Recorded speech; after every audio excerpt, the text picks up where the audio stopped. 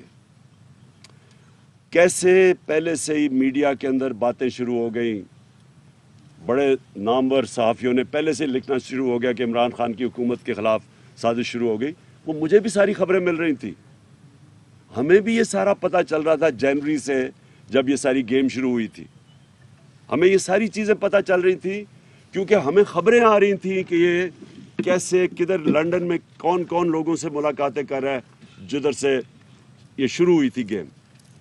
تو میں آج اس لیے یہ کہنا چاہتا ہوں کہ ہماری جمہوریت, ہماری آزادی کے لیے آج یہ سب سے بڑا خطرہ بنا, اور اگر ہمارے ادارے آج نہیں کھڑے ہوں گے اس قوم کی خودداری اور آزادی کے ساتھ تو یہ تو غلاموں کی, کرپٹ لوگوں کی غلامی کے اندر ہمیں ہی نہیں صرف ہمارے بچوں کا مستقبل خطرے میں. میں یہ دوسری چیزیں پوچھنا چاہتا ہوں آج کہ جب یہ لوگ انہوں نے اپنے ضمیر بیچے اور انہوں نے اپنے حلقوں سے غداری کی, انہوں نے ہماری جمہوریت سے غداری کی, میں یہ پوچھنا چاہتا ہوں کہ کیا یہ اتنی امپورٹنٹ چیز نہیں کہ الیکشن کمیشن اور سپریم کورٹ اس کو فوری طور پہ سنے, ان کیسز کو ڈے ٹو ڈے بیسس پہ ان کے حل کرے. پنجاب اسمبلی میں جو ہوا ہے اس سے زیادہ شرمناک چیز کیا ہو سکتی ہے؟ جس طرح وہ پولیس کو اندر بھیجے, ہماری بیچاری ایم پی وہ لائف سپورٹ مشین کے اوپر آئے, اس وقت ڈنڈے مارے گئے, جس طرح آسیہ کو, جس طرح انہوں نے کیا پنجاب اسمبلی میں اور جس طرح کی حرکتیں کی گئی, یہ کیا کوئی جمہوریت ہے؟ اور پھر جن لوگوں نے اپنے آپ کو بیچا, کیا ہم اپنی ساری قوم کے سامنے اجازت دیں گے اس طرح کی چیز کو کہ کسی مغربی جمہوریت یا برطانیہ کی جمہوریت جدھر سے ہم نے یہ ماڈل لیا ہے, کبھی سنا ہے اس طرح کی کہ لوگ کمروں میں بند کر کے بکریوں کی طرح اور ان کو خرید رہے ہیں؟ کبھی یہاں کہیں ہوا ہے؟ تو میں حیران ہوں کہ ہمارا نہ سپریم کورٹ کے اندر یہ وہ ارجنسی ہے, نہ وہ الیکشن کمیشن کے اندر. اور الیکشن کمیشن کا تو میں یہ واضح کر دوں آج کہ الیکشن کمشنر کو ریزائن کرنا چاہیے. دیکھیں جب میچ کھیلا جاتا تو امپائر کے اندر دونوں ٹیموں کو ماننا چاہیے کہ یہ امپائر ٹھیک ہے. جب ایک جج کیس سنتا ہے تو اگر ایک پارٹی یہ سمجھے کہ جج کے اوپر اس کو اعتماد نہیں تو وہ ریکیوز کرتا ہے اپنے آپ کو. جب ایک پاکستان کی سب سے بڑی پارٹی یہ کہہ رہی ہے کہ الیکشن کمشنر اتنا جانبدار قسم کا آدمی ہے جس کے اوپر ہمیں کوئی اعتماد ہی نہیں ہے, سارے فیصلے ہی ہمارے خلاف کرتا ہے, اور جب چاہتا ہے تو کسی کے اوپر ایکشن لے لیتا ہے اور جب چاہتا ہے نہیں لیتا, کیونکہ ڈپینڈ کرتا ہے کہ وہ کون سی پارٹی میں ہے. تو جب اس کے اوپر ہمیں اعتماد ہی نہیں ہے تو اس کو ریزائن کر دینا چاہیے, کیونکہ یہ امپائر بن ہی نہیں سکتا. اور اسی طرح میں سپریم کورٹ کو آج کہوں گا کہ 63A اتنا امپورٹنٹ ہے. اگر یہ لوگ اب سارے بچ جائیں گے اور یہ سازش کا حصہ پیسے بھی لے لیں گے, سازش کا حصہ بھی بن جائیں گے, اور اگر کوئی ایکشن نہیں لیا جائے گا ان کے اوپر, تو آپ نے تو دروازے کھول دینے ہیں کہ ہر قسم کا آدمی پالیٹکس میں آئے گا, اپنے ضمیر الیکشن ووٹ لے کے آئے گا اور بلیک میل کرنے کے لیے اپنے آپ کو بیچے گا. تو یہ تو ہماری پالیٹکس اور ہماری جمہوریت کی نگیشن ہے. میں آخر میں آج جو ہم کرنے جا رہے ہیں, آج جو ہم اناؤنس کیا, میں نے آج ہماری میٹنگ کی ہے, میں نے اپنی ساری تنظیموں کو آج تیاری کروا رہا ہوں. اب سے سارے ہمارے پاکستان کے اندر گاؤں لیول کے اوپر, محلہ لیول کی تنظیموں کو میں نے آج انسٹرکشنز دے دی ہیں, سب تیاری کریں. اسلام آباد کی حقیقی آزادی کی مارچ کے اوپر. یہ میں ڈیٹ دوں گا ان کو، لیکن میں تیاری ابھی سے کروا رہا ہوں، اور انشاءاللہ یہ اتنا بڑا یہ عوام کا سمندر آئے گا اسلام آباد کی طرف، کیونکہ میں نے کبھی قوم کے اندر اس طرح کا شعور نہیں دیکھا جو آج ہے ان کے اندر. کبھی ایسے نہیں ہوا کہ 3 سب سے بڑے وینیوز پشاور 4 وینیوز، پشاور، اسلام آباد، کراچی اور لاہور، سب سے بڑے وینیوز جو یہ 11 پارٹیز اس کا چھوٹا سا حصہ بھی نہیں کوئی بھر سکتی، وہ چند دنوں کے اندر سارے وینیوز کے اندر اس طرح کے کراؤڈ آئے ہیں، کیونکہ عوام میں شعور آ گیا ہے. لوگ بیداری آ چکی ہے. لوگ سمجھ بیٹھے ہیں کہ اس قوم کے ساتھ کس طرح مذاق ہوا ہے، اور جس طرح کے لوگوں کو انہوں نے ہمارے اوپر مسلط کیا ہے. یہ پاکستان کی تاریخ میں کبھی بھی ایسے نہیں ہوا کہ اتنے زیادہ کرمنل لوگ، ضمانت پہ لوگ، تقریباً 60-70% تو جو کیبنٹ بنی ہے وہ ضمانت پہ لوگ ہیں. جو یہ پرائم منسٹر بھاگا پھر رہا ہے ادھر ادھر، جس طرح یہ سوائے فیتے کاٹنے کا اور اس کو پتہ ہی نہیں ہے. اس سے سوال یہ پوچھا جائے کہ 40 ارب روپے کے آپ کے اور بچوں نے کیسز کے جواب دینے ہیں. 40 ارب روپے ایف آئی اے میں اور نیب میں کیسز ہیں اس کے.